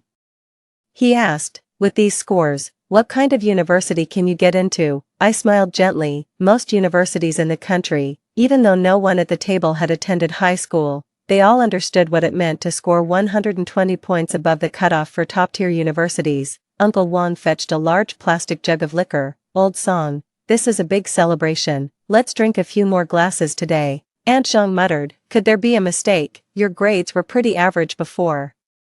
Just slightly better than Xiao Shuai's. If university entrance were this easy, I should have made Xiao Shuai attend high school. Amidst the warm buzz of alcohol, my dad, his face flushed with joy, said, it's a pity Chao is a girl, if only she were a boy. Everyone nodded in agreement. Uncle Wang said, your son Xiaomu is also studying at one high school. If Chao can achieve such great scores, Xiaomu should be able to get into Tsinghua or Peking University. Dad laughed heartily.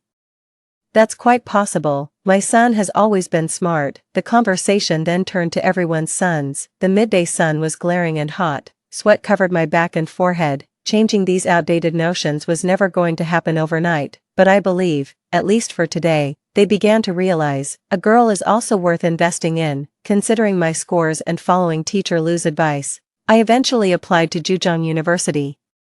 The admission notice was picked up by my dad from the village entrance. He used the notice as a fan to cool himself. What was a 10-minute walk took him over an hour to get home. Upon returning, he pulled out a handful of loose cigarettes from his pocket. They were all premium Jean Baisha. He clicked his tongue. Everyone has good cigarettes at home, too precious for casual visitors, usually just passing tokens of affection. My cousin visited during the summer break with her daughter, who attends a regular high school in the city. She beamed with pride and praised me. Chao, I always knew you were destined for great things. Your sister is really struggling with some subjects. Since you're free over the summer, maybe you could tutor her. Pushing her daughter forward, she boasted, your sister got into Zhejiang University. Quite impressive. I smiled. My homeroom teacher has introduced me to some tutoring gigs. 15 yuan per hour, if you want me to tutor.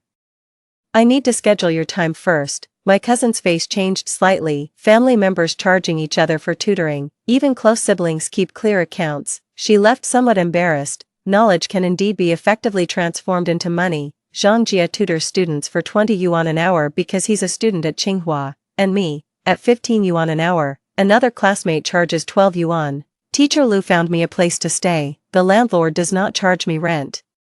All she needs is for someone to help her daughter with her homework every day. Her daughter is only in the 3rd grade of elementary school. Look at this, under the same sky, in the same small town, parents in this world are not all the same. Some would rather clip their children's wings, while others prepare in advance, eager to support their children's flight early on. I teach for 4 hours a day, and the students' parents give me milk and seasonal fruits, earning me 60 yuan. During the slack farming season, my dad works as a laborer, toiling for 10 hours under the sun and wind, earning just 30 yuan. Perhaps it was from this moment, my parents truly understood that I was different from before. They realized the heights a female college student could reach, something beyond what they had ever imagined. After class that day, on my way home, I unexpectedly ran into Song Mu. He and a few classmates were coming out of an internet cafe. Seeing me, he panicked instantly, hastily explaining, it was a middle school reunion. I'm heading back tonight. I was calm. It's your life, you manage it. I turned to leave, but he followed me. He looked wronged. Song Chao, what have I done to offend you? You didn't used to treat me this way, he shouted. Are you still my sister? The setting sun was brilliant, highlighting the sweat beads on his forehead. I took a deep breath and slowly said, Song Mu, born into our kind of family, in our kind of environment, we can only rely on ourselves. If you try your best to change your life, I can lend you a hand. If you choose to degrade yourself, I will not reach out, because I don't want to risk my own life too. If you think I'm selfish and don't acknowledge me as your sister, that's okay. I don't care either. Song Mu was visibly shaken. He breathed heavily, as if he had countless words he wanted to hurl at me. However, after a minute of confrontation, he dejectedly lowered his head. I'm sorry, I'll start studying hard from tomorrow. My college tuition was funded through loans. My mother handed me 5 crumpled 100 yuan bills. She advised me, when you're in a different place, be cautious in your actions and speech, try not to offend anyone, and prioritize harmony, be frugal with money, you know our family's situation. I pushed the money back. I can earn money myself, you keep it. My mother, with tears in her eyes, praised me for being sensible. Little did she know, I simply didn't want to owe anyone favors. By not accepting kindness, I could be more detached and heartless later. Without feeling guilty, Debo found me privately, offering me 2,000 yuan. I didn't take it. Once I'm at university, in a big city, I'll have plenty of opportunities. Debo, thank you for saving me back then. Debo just smiled. I was just making up for a regret. The prosperity of Hangzhou is far beyond what the small county town can compare. Many students from small villages take a long time to adapt, but I don't need to, because I've seen greater prosperity. I already have a significant enough stepping stone. Now, it's time to completely change my fate using this foreknowledge. Opportunities came quickly. Our dorm mate, Jiejia, her family actually owns a clothing factory, but now it's about to go bankrupt. Back then, in Jiangsu and Zhejiang, there were many such clothing factories. The products we all produce are quite similar. Without any advantages, it's easy to be eliminated. She gave us a bunch of t-shirts, each reportedly costing just over $1. These simple, unadorned clothes smelled like a business opportunity to me. It was 2006, Taobao was on the rise, but not yet booming. Only a few avant-garde individuals were willing to shop online. Back then there was no free shipping or 7-day return policy without reason. Whether you could find something suitable was purely a matter of luck. During the National Day holiday, I went home with Jiejia and shared with her father the bright future of opening a store on Taobao. Early Taobao stores were mostly middlemen making a margin. We could run a direct sales store from the factory. This would allow us to cut costs and be among the first to capture the market. The required investment wasn't much. We could find models and photographers from among university students. They had the time, were willing to revise repeatedly, and were relatively inexpensive. As for the designer, I already had someone in mind. In my previous life, I was a team leader in a garment workshop and had met the company's design manager. Since we were from the same province, we chatted for a bit. She said she graduated from the China Academy of Art. Considering her age, she should be a junior in college now. With persistent persuasion and Jiejia's incessant coaxing, her father finally agreed. He asked me, "How much salary do you want?" "I'll manage the operations, and I'd like relative freedom in decision-making. I want 15% of the net profits as my income." Jiejia's dad laughed. "If this fails, you won't earn a penny." "It won't fail. If it did, that would mean I've wasted decades of my life." Back then, Taobao didn't have Tmall stores yet. We first registered a personal storefront. Since there was no mandatory 7-day return policy, we didn't even need to pay a deposit. In 2007, the store officially went online, named New Life. It was a new beginning for Jiejia's dad's factory, and for me as well. I was incredibly busy every day, zipping around on an electric scooter. For easier communication, I bought a second-hand laptop.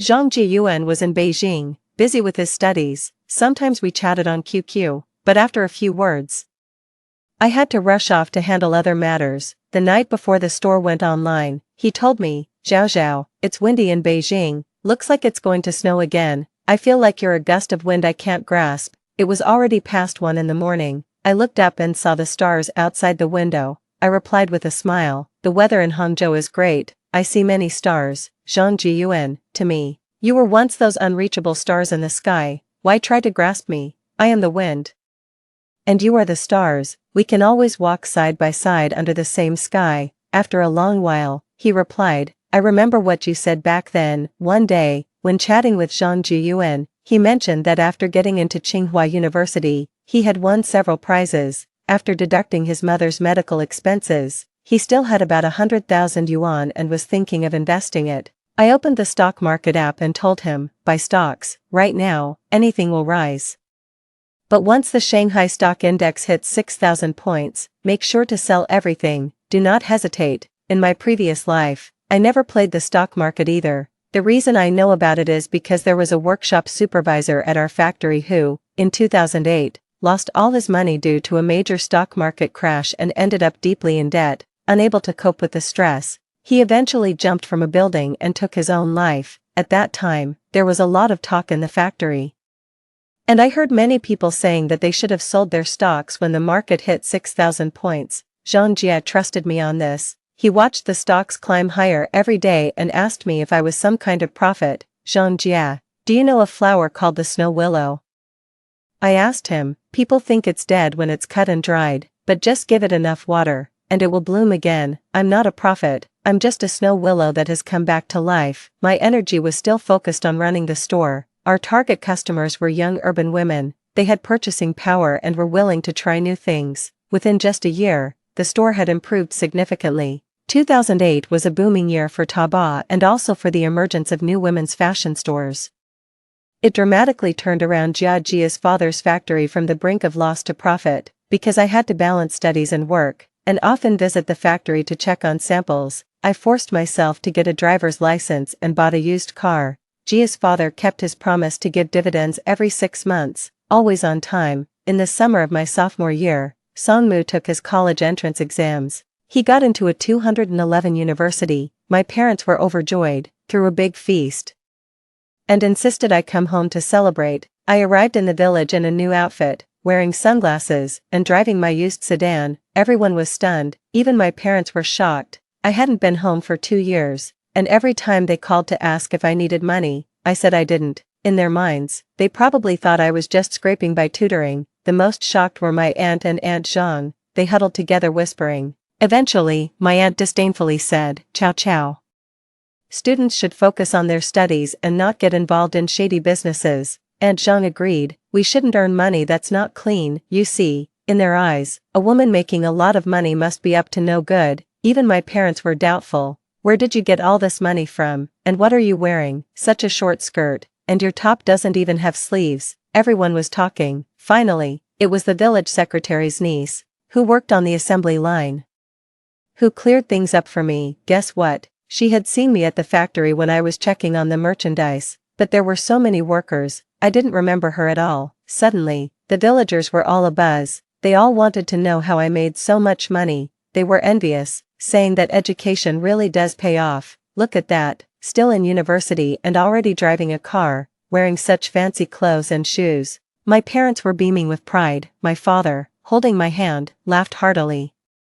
I always knew she would make something of herself. You all told me not to bother educating a girl. Now you see, my daughter is really something. Everyone offered their compliments. The elders in the clan tried to guilt me. Now that you're making money, you'll have to take care of your brother's education. Your family's house is too old. You should pay to build your parents a new one. I didn't bother to respond. My aunt pulled me aside, her face full of ingratiating smiles. "Your cousin has been unemployed at home for years. He can't find a job. You're so capable now. You should really sort something out for him. What does he want to do?" My aunt slapped her thigh. "Of course, he should work in an office, drink tea, and read the newspaper every day. He can't handle strenuous jobs. His health has always been poor. As for the salary, 2,000 yuan a month should be enough. He's a legitimate technical secondary school graduate." I couldn't help but laugh.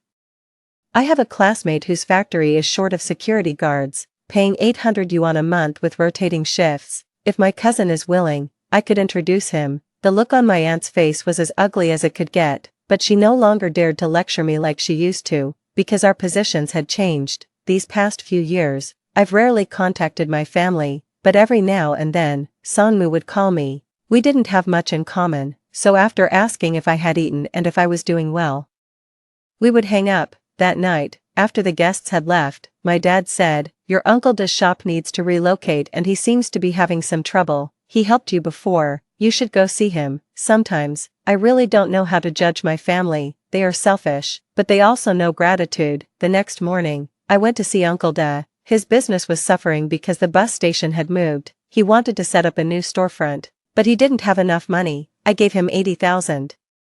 Uncle Da absolutely refused to take it. "You, a young girl, worked so hard to earn this money. Keep it for yourself, save it for your dowry. Please take it, you deserve it. The help you gave me before is worth far more than this money. If it wasn't for your help when I was in a tough spot, I might be on a production line right now." After much persuasion, Uncle Da finally accepted. He wiped the corner of his eye. "I'm glad. I didn't choose the wrong person."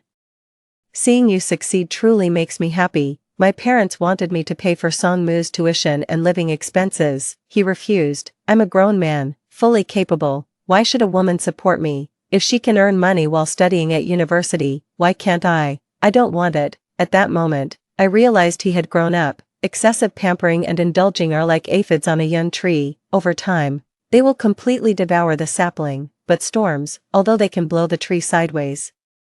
Only through such trials can the sapling eventually stand strong on its own. After that summer, my status had changed. At family gatherings, where previously I might not have been allowed at the table when there were many guests, now I always had a seat. The elder relatives would scold their children by saying, "If only you were half as worry-free as your sister Chow Chow." Aunts and uncles all wanted to benefit from my success. My parents, easily swayed, would occasionally speak well of those relatives. Unfortunately, their words were ineffectual. One New Year's Day, I went to wish Uncle De well. My mother looked downcast. "Chow Chow, do you dislike your mom?" "We also had our difficulties. It's not really about dislike, it's just hard to feel close. For the rest of my life, I will do my duty as a daughter, give money when needed, buy things when necessary, but my heart, I never truly belonged to that family, nor to my parents." In my senior year of college, Zhang Shuai got married. His bride was a female worker from his factory. On the 26th day of the last lunar month, the couple, dressed in cheap, bright red toasting outfits, went from table to table offering drinks. That evening, my middle school classmates invited me to join them in playing pranks in the newlyweds' room. Standing at the doorway, I watched them roughhouse without any sense of propriety. It was like watching my past self. I felt quite uncomfortable that day, and wanted Zhang Shuai to put a stop to their antics, but he said, "It's a day of great joy, don't dampen the spirits." Eventually, I took a broom and chased the group away, for which my mother-in-law chided me for being insensitive, suddenly feeling it was all pointless. I turned and left. Years passed, and the muddy village roads have been paved with concrete. More and more people are venturing into the outside world, but have their mindsets truly evolved? I'm not sure. Small snowflakes began to drift from the sky. Zhang Shuai followed me out, drunk. With a flushed face, he blocked my path. "Chow Chow, if I had also gone to high school back then, would you have noticed me?" "I would rather never marry at all than be with you," I replied coldly.